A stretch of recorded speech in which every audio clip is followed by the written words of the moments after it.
Hello everyone, welcome back. मैं Joginder Kumar. In this video we are talking about the atomic structure. This is the your second episode जिसका lecture number 5वां है और lecture number 5वां किसके base पे? Question based on quantum number. हम quantum number के जो क्वेश्चन है उनको प्रैक्टिस करेंगे.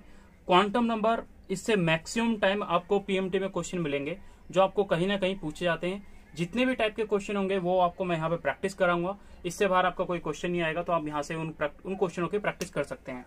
बाकी आपने हमारा लास्ट वीडियो देखा होगा जो क्वांटम नंबर के बारे में एक्सप्लेन किया था. अब उसी के बेस्ड पे हम क्वेश्चन यहाँ पे डिटेल कर रहे हैं. उनमें से आपके जो 4 क्वांटम नंबर थे, एक था प्रिंसिपल क्वांटम नंबर, एक azimuthal quantum number, magnetic quantum number and spin quantum number. ये 4 क्वांटम नंबर थे जिनके बेस पे हमें डिटेल करना है और जिनकी हमें स्टडी करनी है. ओके, तो हम क्वेश्चन स्टार्ट करते हैं अपने इन क्वांटम नंबर्स के बेस्ड पे. तो first of all first question is that question first, find angular momentum. हमें एंगुलर मोमेंटम फाइंड करना है. किन का फाइंड करना है? आपको इक्वेशन दे रखी है. फर्स्ट पहला क्वेश्चन इसका है 2s दे रखा है, 2s ऑर्बिटल. ओके, तो इसका आपको एंगुलर मोमेंटम फाइंड आउट करना है. अब ऑर्बिटल के लिए अगर आपसे पूछा गया है तो ऑर्बिटल के लिए एंगुलर मोमेंटम का फॉर्मूला आप अप्लाई करेंगे. रूट एल ब्रैकेट में l+1 is multiple of h bar. यह आपने फॉर्मूला दिखा है. h bar is equal to, आपने लास्ट उसमें देखा होगा, h bar is equal to formula होता है h/2π. ठीक है, तो मैंने अभी h बार लिखा है. This is your orbital angular momentum. हम इसको फाइंड आउट करने हैं. ठीक है, तो ऑर्बिटल एंगुलर मोमेंटम का फॉर्मूला आपने यहाँ पे देख लिया. दूसरा, यहाँ पर जो s ऑर्बिटल है, इस s के लिए आपने l की वैल्यू क्या याद करी थी आपने? वो थी 0. अब 0 आप पुट करेंगे तो ऑर्बिटल एंगुलर मोमेंटम की जो वैल्यू यहाँ पर आती है वो कितनी आती है? 0 आती है. ये पहला ऑर्बिटल था. दूसरा क्वेश्चन अगर आपसे ये पूछा जाए, एक और चीज और यहाँ पर थी. एक तो ऑर्बिटल एंगुलर मोमेंटम ये हो गया, लेकिन ये ऑर्बिटल एंगुलर मोमेंटम किसके लिए लिखा है आपने? एजीमुथल के लिए. मैं इसी में इसका सेकंड करता हूं क्योंकि ऑर्बिटल के लिए आप ऑर्बिट की बात करते हो तो ऑर्बिट का जो एंगुलर मोमेंटम होता है वो निकालने के लिए फॉर्मूला होता है mvr. ये ऑर्बिटल के लिए mvr इज इक्वल टू होता है nh/2π. As you know about that, as this n is a principal quantum number. This n is a principal quantum number. Principal quantum number is 2. किसी भी object के आगे की जो यहाँ पर जो न्यूमेरिकल वैल्यू होगी, this is a principal quantum number. The principal quantum number is 2. In this 2s the principal quantum number, हम जस्ट इसके बाद थोड़ा इसको एक्सप्लेन करेंगे आपको समझाने के लिए कि क्या n है, क्या l है, क्या s है. तो यहाँ पर n की वैल्यू इस पूरे में वो क्या है आपके पास? 2 है. इस 2 की वैल्यू को आप यहाँ पे पुट करें तो यहाँ पर जो ऑर्बिटल एंगुलर मोमेंटम आता है, this value is 2h/2π. Now this value is equal to h/π. This is your answer. Orbital के लिए पूछा है तो ये ऑर्बिटल के लिए है, बट ये सब ऑर्बिट के लिए पूछे तो ये वाला किसके लिए? सब ऑर्बिटल के लिए, ये वाला. ठीक है, पहला क्वेश्चन. सेकंड क्वेश्चन अगर आपसे पूछा जाए, सेकंड क्वेश्चन मैंने रख दिया. एक क्वेश्चन इसके बेस पे था जिसमें l की वैल्यू 0 थी. एक और क्वेश्चन ले लेते हैं. मैंने लिख दिया 4p ऑर्बिटल. अब इसके लिए एंगुलर मोमेंटम निकालेंगे तो कैसे निकालेंगे? सेम वही root l.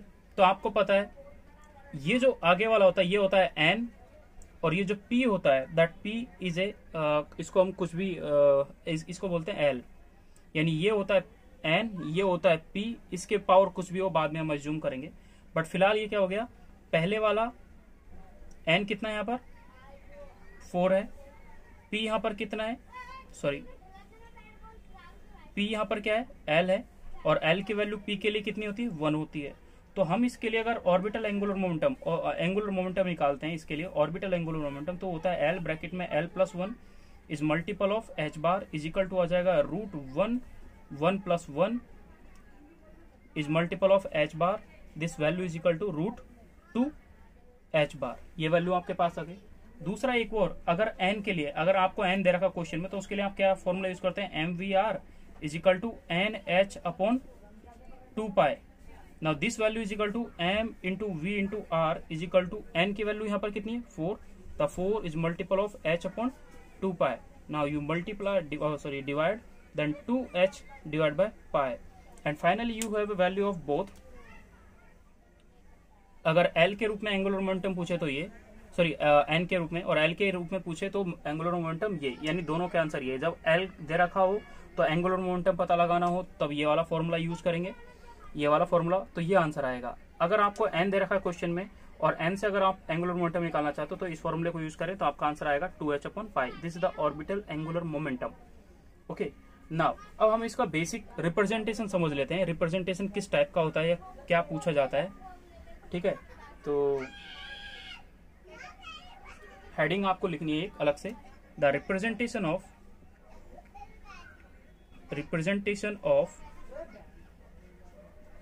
Orbital. Representation of orbital के बारे में आपको लिखना है, ये समझना है क्योंकि आपको क्वेश्चन इसी के बेस पे आपको आगे करने होंगे. तो इनमें से सपोज करो मैंने लिख दिया n इंटू एल की पावर x, एक ये लिख दिया. यहाँ पर जो ये n है this is the principal quantum number, l यहाँ पर आपका एजीमुथल क्वांटम नंबर है. जैसे इस चीज को मैं रिप्रेजेंट करने के लिए अगर मैंने ऐसे लिखा 2s की पावर, इसमें 2 इलेक्ट्रॉन आते हैं, x is the number of electron, s के अंदर 2 आते हैं, या फिर मैंने लिख दिया 3p की पावर 4, यानी ये नंबर ऑफ इलेक्ट्रॉन. तो हम यहाँ पर इसको x लिखा, इसके बारे में लिखते हैं हेयर n इज n यहाँ पर आपका क्या है principal quantum number. This is your principal quantum number, first thing.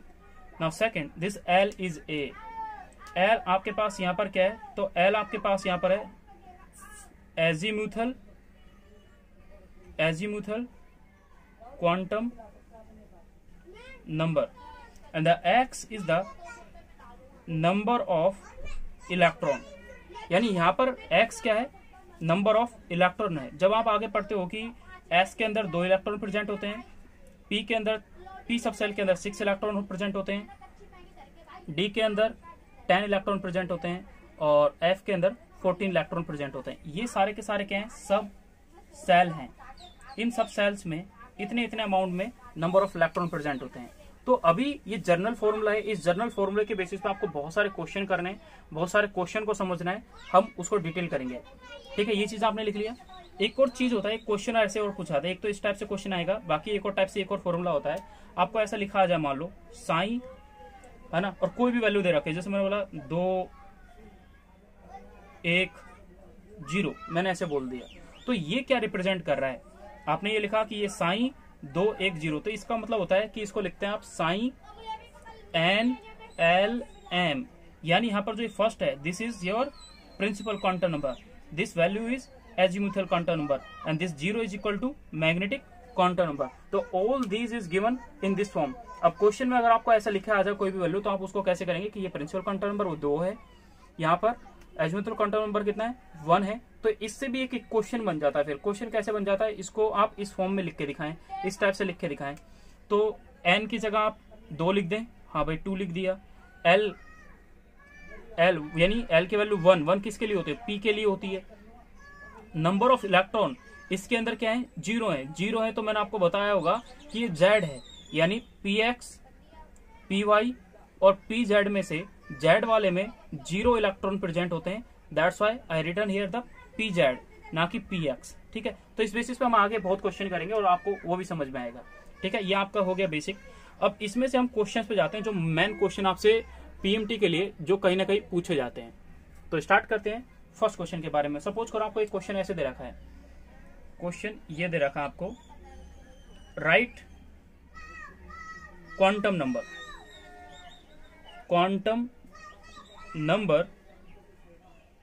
For following.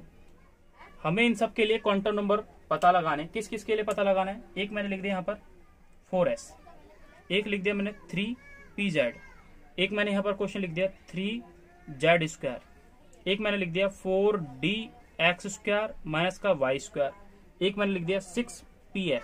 ये आपके पास टोटल 5 क्वेश्चन है. इन 5 क्वेश्चनों को आपको करना है. और इन 5 क्वेश्चनों को करने के तरीके के लिए आपके क्या है, यहाँ पर आपको n की वैल्यू बतानी है, यहाँ पर आपको एल की वैल्यू बतानी है और यहाँ पर आपको मैग्नेटिक क्वांटम नंबर की वैल्यू बतानी है। तो हम हर एक के बारे में वैल्यू कैलकुलेट करते हैं। यहाँ पर एन की वैल्यू कितनी है 4, यहाँ पर एन की वैल्यू कितनी है 3, यहाँ पर एन की वैल्यू 3। ये कॉफिशिएंट जो है ये क्या है, तो आपने फॉर्मूला देखा था एन इंटू एल की power X, principal quantum number, azimuthal quantum number, number of electron. तो ये सारी वैल्यू आपको याद रखनी है। तो ये सारी वैल्यू आपको यहाँ पर क्या रिप्रेजेंट कर रहा है, एन की वैल्यू। तो यहाँ पर एन की वैल्यू यानी वो आपने फॉर्मूला देखा, तो एन की वैल्यू यहाँ पर क्या है 4 है, यहाँ पर 3 है, यहाँ पे 3 है। इसके लिए देखेंगे तो एन की वैल्यू यहाँ पर कितनी है 4 हो जाएगी और इसके लिए 6 हो जाएगी। अब यहाँ पर हम किसके बारे में देखेंगे, अब यहाँ पर हम एल की वैल्यू देखेंगे। तो एल के लिए आपने पढ़ा था कि अगर एस दे रखा है तो उसकी वैल्यू कितनी होती है 0, पी दे रखा है तो उसकी वैल्यू कितनी होती है 1। और अगर आपको जैसा फिर ये वैल्यू भी अलग अलग आती है, अगर पी जेड है तो उसकी वैल्यू क्या हो जाएगी, पी वाई है तो उसके लिए वैल्यू आप क्या लिखोगे। बट फिलहाल हम इस चीज से मतलब नहीं है।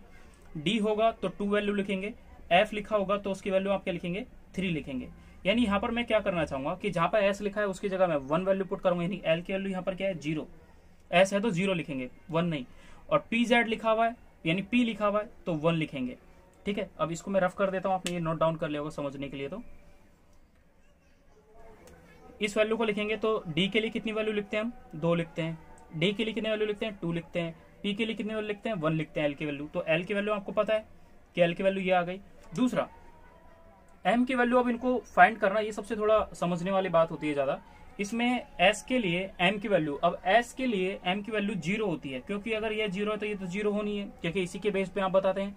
आपने वहां पे लिखा होगा पीछे जब हमने पढ़ा था कि magnetic quantum numbers depend on the azimuthal quantum number. अगर मैग्नेटिक क्वांटम नंबर पे azimuthal quantum number magnetic quantum number azimuthal quantum number depend करती है, तो उसके बेसिस पे उसके लिए आपने एक फॉर्मूला लिखा था कि -L2 + L, ये लिखा था। 0 से 0 तो आंसर 0 आएगा, +1 से यानी -1 से +1 करेंगे तो इसकी वैल्यू क्या आएगी, इसकी वैल्यू भी 0 आएगी। लेकिन क्यों, क्योंकि यहाँ पर ये क्या वैल्यू आएगी, जैसे -1 2 +1 आएगी तो एक वैल्यू आएगी -1, एक बीच में 0 और एक क्या आएगी +1। लेकिन यहाँ पर लिखा हुआ है ये वैल्यू लिख रहा है पी जेड, तो पी जेड की वैल्यू मैंने आपको स्टार्टिंग बताई वो 0 होती है, यानी इन तीनों में से भी अब क्या होनी है यहाँ पर 0।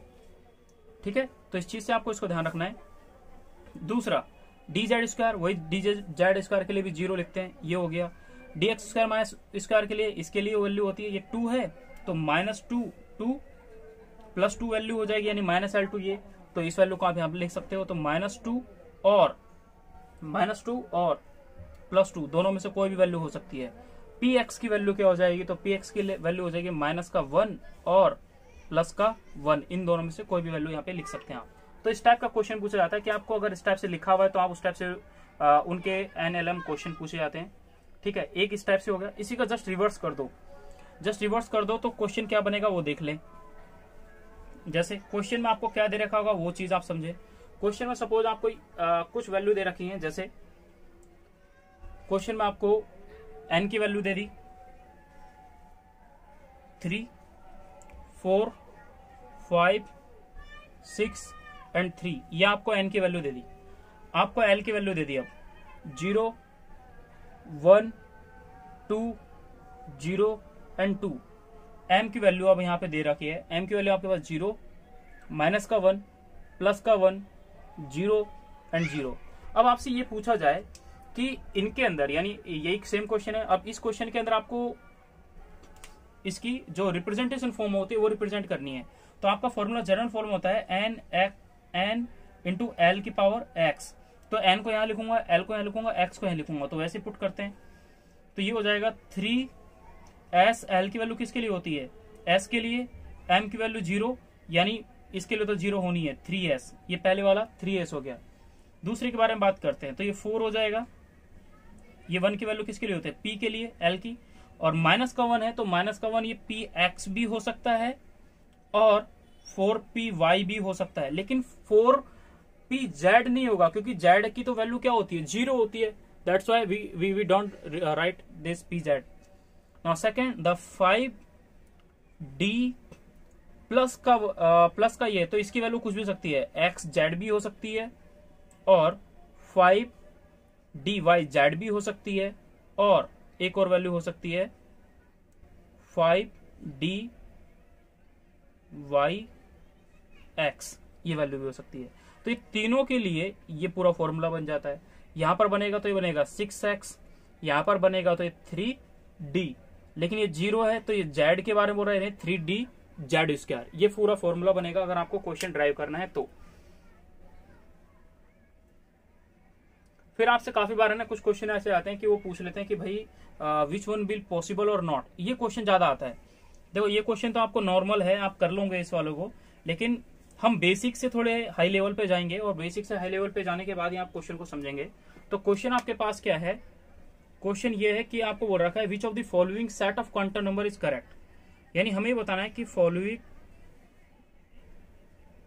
Set of quantum number is possible. Possible क्या, करेक्ट लिखते हैं, करेक्ट। कौन से क्वांटम नंबर का जो सेट है वो करेक्ट है, हमें उसके बारे में बताना है। तो पहला n की वैल्यू, यहां पर मैंने n लिख दिया, यहां मैंने n लिख दिया, यहां l, यहां m और ये s की वैल्यू। अब पहला क्वेश्चन जो इसका था फर्स्ट, इसमें लिखा हुआ है n की वैल्यू लिख दी 2, 0, 0 माइनस का 1/2। सेकेंड लिखते हैं 3, 3, 1 प्लस का 1/2। थर्ड क्वेश्चन लिखते हैं, मतलब थर्ड ऑप्शन 4 माइनस 2, 2 प्लस का 1/2। फोर्थ क्वेश्चन लिखते हैं 5, 4 माइनस का 3,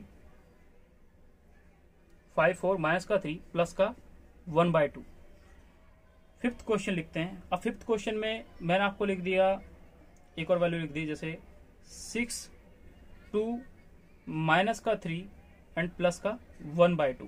अब हर क्वेश्चन को आप लिख लो एक बार, जब आप सारे क्वेश्चन लिख लेंगे तो उसके बाद हम इस क्वेश्चन को आगे प्रोसीड करते हैं।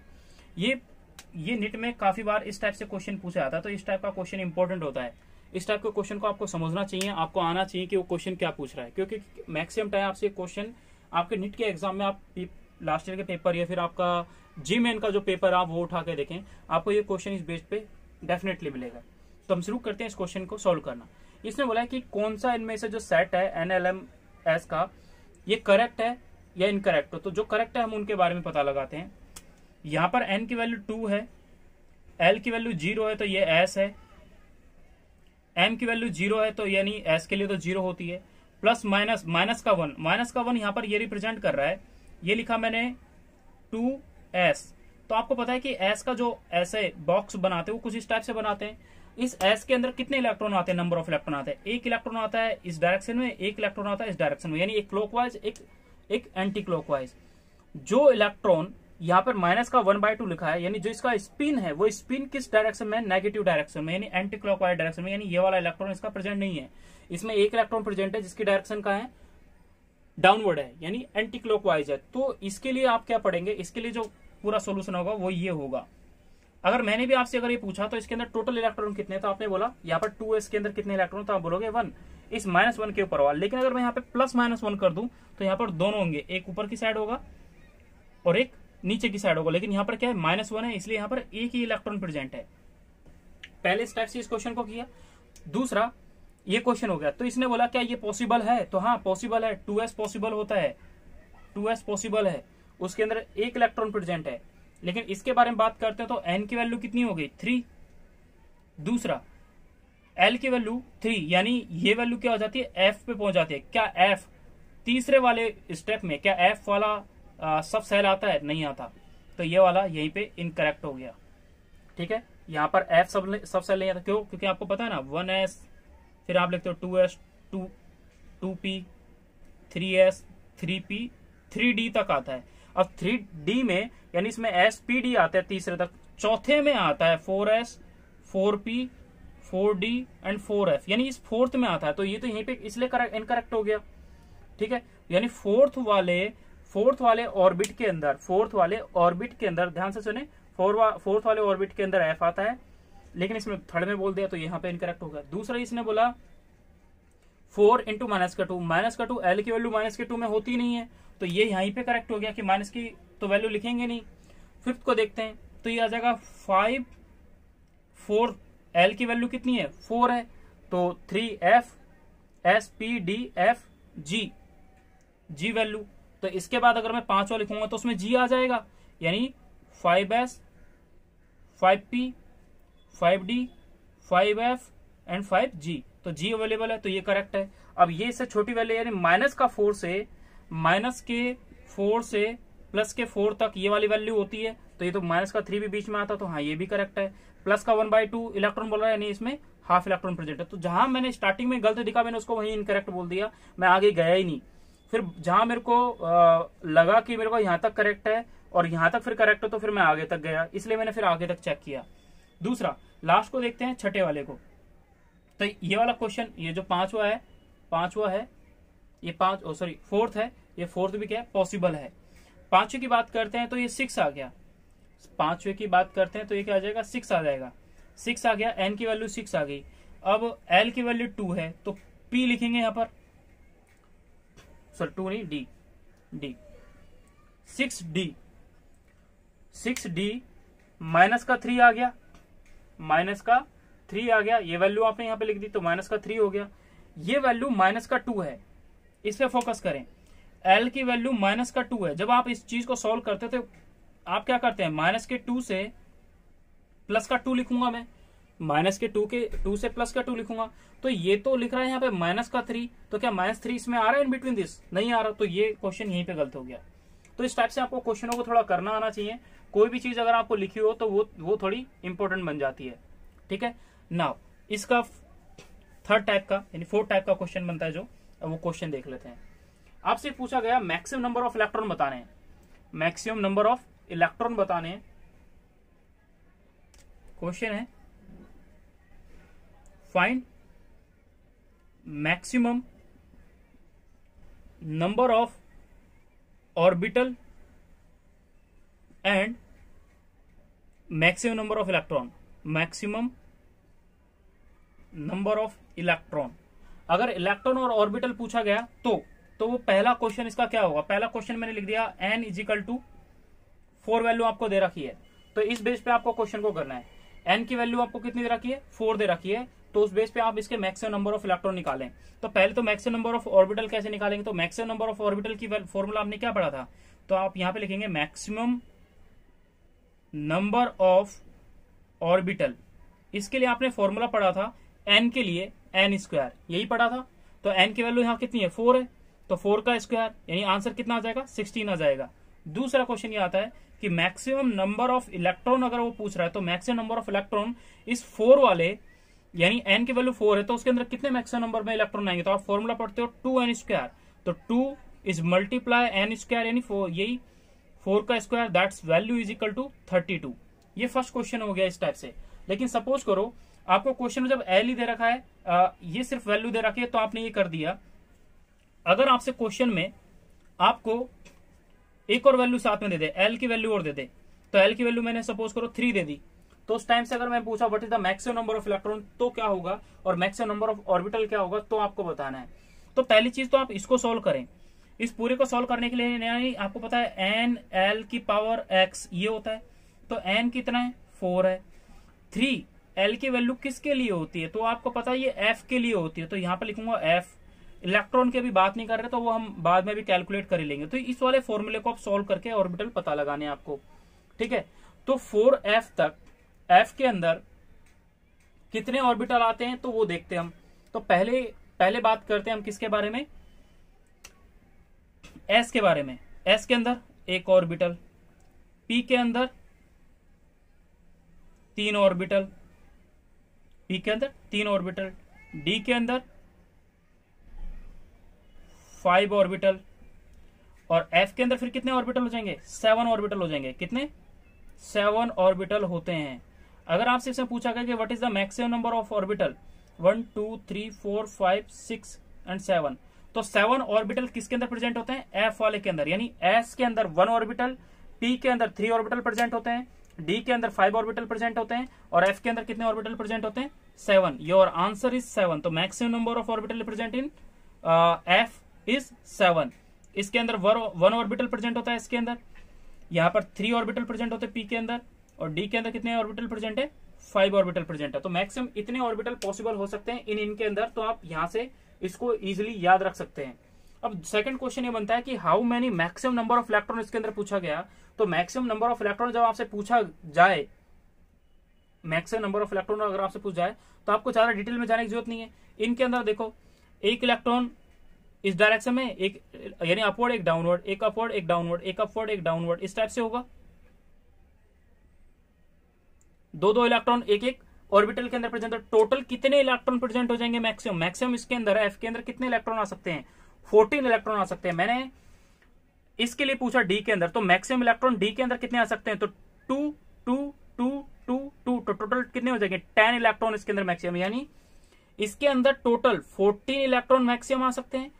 5 का डबल कर दो, इसके अंदर 10 इलेक्ट्रॉन मैक्सिमम आ सकते हैं, इसके अंदर 6 इलेक्ट्रॉन मैक्सिमम आ सकते हैं, और इसके अंदर 10 इलेक्ट्रॉन मैक्सिमम आ सकते, सॉरी क्या कर दिया, 2 इलेक्ट्रॉन मैक्सिमम आ सकते हैं। तो इस चीज को आपको ध्यान रखना है कि एस के अंदर 2 इलेक्ट्रॉन, क्योंकि एक क्लॉकवाइज एक एंटी क्लॉकवाइज, एक क्लॉकवाइज एक एंटी क्लॉकवाइज, एक क्लॉकवाइज एक एंटी क्लॉकवाइज, एक क्लॉकवाइज एक anti clockwise, and same condition is under D form. Okay, तो इस टाइप से आप इजिली से इस चीज के नंबर ऑफ इलेक्ट्रॉन को कैलकुलेट कर सकते हैं। ठीक है, तो फॉर्मूले से भी निकल कर आपको इन फॉर्मूले को, ये मैंने क्यों बताया इस टाइप से, क्योंकि आपको डायरेक्ट फॉर्मूले भी याद नहीं रहे ना, और आपसे ये पूछ ले कि इसके अंदर कितने electron, maximum number of orbital क्या है, बस आपको ये पता होना चाहिए कि ऑर्बिटल किसे कहते हैं, तो ऑर्बिटल इनको कहते हैं। ठीक है, तो आप इजिली उस चीज को कैलकुलेट कर सकते हो। ठीक है, एक तो इस टाइप से अभी से थोड़ा आगे बढ़े तो और इजी आप कर सकते हो। अब सपोज करो ये आपको दे दिया मैक्सिमम नंबर ऑफ ऑर्बिटल और इलेक्ट्रॉन। अब मैंने सपोज करो क्वेश्चन में आपको ये दे दिया, आपको वैल्यू चेंज कर देते हैं हम, है ना, क्वेश्चन थोड़ा चेंज हो जाना चाहिए ना। तो लो वैल्यू मैंने 3 लिख दी number of principal quantum number की, एल की वैल्यू मैंने 2 लिख दी, और मुझे एम भी दे दिया इस बार, और एम की वैल्यू मुझे लिख रखा है -2 दे रखा है। अब सपोज करो साहब कि आपको जब ये क्वेश्चन दे रखा है तो पहले तो इसके लिए आप फॉर्मूला बनाओगे, यानी वही एन एल एक्स की पावर, एल की पावर एक्स, तो एन की जरा मैं लिखूंगा 3, L is equal to S यानी 2। ये किसके लिए फॉर्मूला लिखते हैं, डी के लिए। एल की वैल्यू 2 होती है, तो 2 किसके लिए लिखते हैं, इसको हम लिखते हैं डी के लिए। तो यहां पर मैं लिखूंगा डी, इसके ऊपर नंबर ऑफ इलेक्ट्रॉन, यानी ये वैल्यू कितनी बता रहा है, कितनी है 2 है, इसकी वैल्यू कितनी लिखूंगा मैं -2, लेकिन ये एक्स है एम नहीं है, तो अभी तो मैंने 3D लिखा। अब मुझे इसका फॉर्मूले को ड्राइव करना है, तो आप समझे देखो कैसे करेंगे।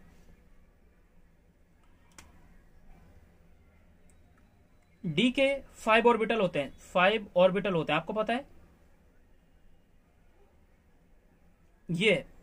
इनमें से आपको पता है -2 से, यानी एल की वैल्यू -2 से -1 0 +1 एंड +2, ये वैल्यू होगी ना, यानी -2 -1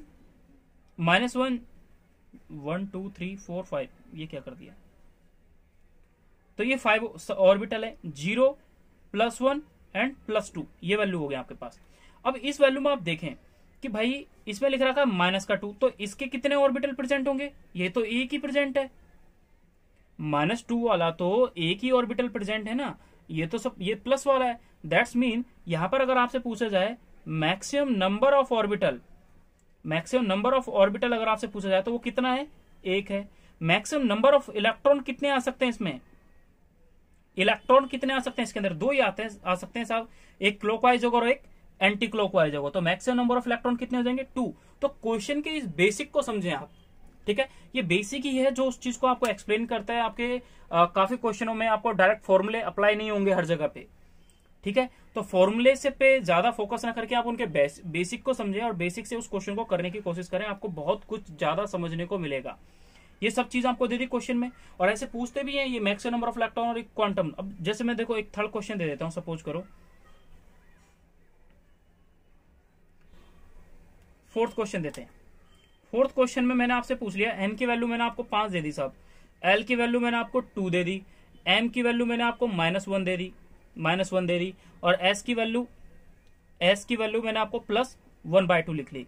अब पहले तो मेरे को फॉर्मूला बनाना है, तो फॉर्मूला क्या हो जाएगा n इंटू एल की पावर x।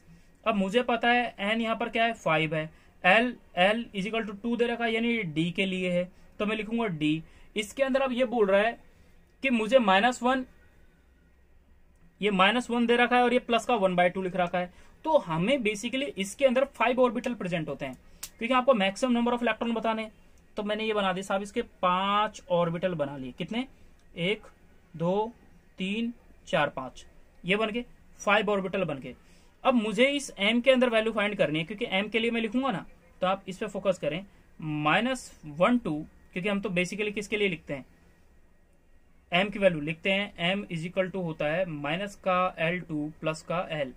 अब माइनस का L कितना है? 2 है साहब, तो माइनस का 2 2 प्लस का 2। इसके लिए अब क्या क्या फॉर्मूला बनेगा? एक तो बनेगा माइनस का 2, एक बनेगा माइनस का 1, एक बनेगा 0, फिर आएगा प्लस का 1, फिर आएगा प्लस का 2। यही तो आएगा ना कंसेप्ट। इससे क्या आएगा? माइनस का 2 माइनस का 1 0 माइनस 1 सॉरी प्लस 1 प्लस 2, ये फॉर्मूला बन गया। अब आप इस चीज पे फोकस कर लिया कि ये लिख दिया मैंने। अब देखो ये मैंने ऑर्बिटल लिख दिया। अब इसको मैं मिटा दूं, थोड़ा सा समझ में आएगा आपको और अच्छे समझते हैं। तो इसमें हमने क्या किया, क्वेश्चन में पूछा गया m इज इक्वल टू 1, भाई ये वाले की बात कर रहा है, तो इस वाले की बात कर रहा है, यानी माइनस की 1 वैल्यू इसकी दे रखी है, तो इसके अंदर तो 2 इलेक्ट्रॉन आते हैं। लेकिन इस क्वेश्चन में भी अब सबसे इंपॉर्टेंट चीज ये बोल दी कि इसमें अब s की भी value they the. That's mean इसमें क्लॉकवाइज वाला है, एंटी क्लॉक वाला नहीं है। यानी इसके अंदर अब इलेक्ट्रॉन, यानी यहां पे बोला गया मैक्सिमम नंबर ऑफ ऑर्बिटल, तो साफ उसका आंसर हो जाएगा 1, क्योंकि एक ही तो ऑर्बिटल है। 5 ऑर्बिटल में से कितना ऑर्बिटल प्रेजेंट होगा? 1 ऑर्बिटल प्रेजेंट होगा। और अगर क्वेश्चन में बोल दे मैक्सिमम नंबर ऑफ इलेक्ट्रॉन, अगर आपसे पूछ लिया जाए तो what is the maximum number of electron, तो आप बोलोगे 1, लेकिन आप पेपर में करके आ जाओगे 2। तो भाई यही तो गलत है। क्यों? क्योंकि आपने इस स्पिन क्वांटम नंबर पे ध्यान नहीं दिया, और स्पिन क्वांटम नंबर प्लस का 1/2 लिख रखा है, ना कि प्लस माइनस का, ना कि प्लस माइनस का 1/2। क्योंकि प्लस माइनस का 1/2 होता तो ये क्लॉकवाइज और एंटी क्लॉकवाइज दोनों होते, बट इस कंडीशन में बोल रहा है कि ये माइनस का प्लस का 1/2 है, that's why this will B of clockwise direction. और ये माइनस का 1, यानी मैं इस m इज इक्वल टू -1 वाले की बात कर रहा है, ना कि -2 की। समझ में आया? कुछ भेजे में गया आपके? अगर गया है तो आप इस चीज को अच्छे से समझे कि मैं इसमें क्या एक्सप्लेन कर रहा था और आपको किस चीज पे फोकस करना चाहिए। ठीक है, अब हम इसमें एक लास्ट टाइप का जो एक क्वेश्चन पूछा जाता है, मैं बस उसको बता देता हूं, फिर आपके इसके बेस के क्वेश्चन फिनिश हो जाएंगे। ठीक है, लास्ट क्वेश्चन इस टाइप से आता है, जैसे आपको क्वेश्चन मिल जाएगा 4 n plus l find n plus l is equal to 5, find maximum number of, इसका पहला क्वेश्चन है सब सेल, वो कितने हैं? 3 हैं। सेकंड क्वेश्चन बोला गया, अब ये चीजें कितनी हैं वो देखो, अभी तो मैं आपको आंसर नहीं लिखना चाहता, लेकिन आंसर बाद में देखेंगे। सेकंड क्वेश्चन आपसे ये बोल दे कि ऑर्बिटल्स कितने हैं। ये देखो, ये जी मैन जो होता है यानी IIT का, उसमें क्वेश्चन ज्यादा पूछा जाता है, इलेक्ट्रॉन पूछेगा फिर, तो हमें इनकी वैल्यू बतानी है, वो वैल्यू कितनी होगी, किसके लिए? ये आपको क्वेश्चन देगा n plus l is equal to 5। अब हम करते हैं इस क्वेश्चन को सॉल्व करना। सॉल्यूशन फॉर 1, पहले क्वेश्चन के लिए सॉल्व करना। आपको पता है n plus l is equal to आपको 5 दे रखा है। अगर मैं इस n की वैल्यू 5 रख दूं और l की वैल्यू मैंने 0 रखा, तो ये वैल्यू कितनी आ जाएगी? 5s। अगर मैंने ये वैल्यू 4 रखी तो एक कम हो गया, तो इसके लिए मैं इसको 1 रखूंगा, तो ये वैल्यू आ जाएगा 4p। अगर ये वैल्यू मैंने 3 रखी तो ये वैल्यू 2 हो जाएगी, तो इसकी वैल्यू हो जाएगी 3d। और ये वैल्यू अगर मैंने 2 रखी और ये वैल्यू मैंने 3 रखी, तो ये वैल्यू आ जाएगी 2f। तो क्या ये पॉसिबल है? सपोज करो ये वाला पॉसिबल होता है, ये वाला पॉसिबल होता है, ये वाला पॉसिबल होता है, but this is not possible. क्यों? आपको पता है ये 1s 2s 2p 3s 3p 3d होता है, 4s 4p 4d होता है। तो आप ये चीज बताएं, एक और लिख लेते हैं, 5s 5p 5d and 5f। देखो 4f यहां पर भी होता है। अब इसमें साहब आपको सबसे इंपॉर्टेंट चीज किस चीज पे फोकस करना है कि देखो 1s भी अवेलेबल होता है, 5s भी होता है, तो 5s है, करेक्ट टिक लगा है। दूसरा 4p आपको दिख रहा है, 4p अवेलेबल है तो 4p भी होता है, ये रहा। 3d भी होता है, यानी तीसरे उसमें भी d सब सेल आता है, तो आप बोलोगे हाँ d सब सेल आता है भाई। लेकिन क्या सेकंड वाले में f आता है क्या? नहीं आता। That's why this will be not possible. That's why what is the number of sub cell? तो 1 2 3, that's the number of sub cell in this question. First question is the 3। अब इसमें पूछा गया इसमें अब टोटल ऑर्बिटल कितने हो जाएंगे? तो टोटल ऑर्बिटल पता लगाने के लिए आप इनकी जो वैल्यू होती है L की, उस वैल्यू को लिखें।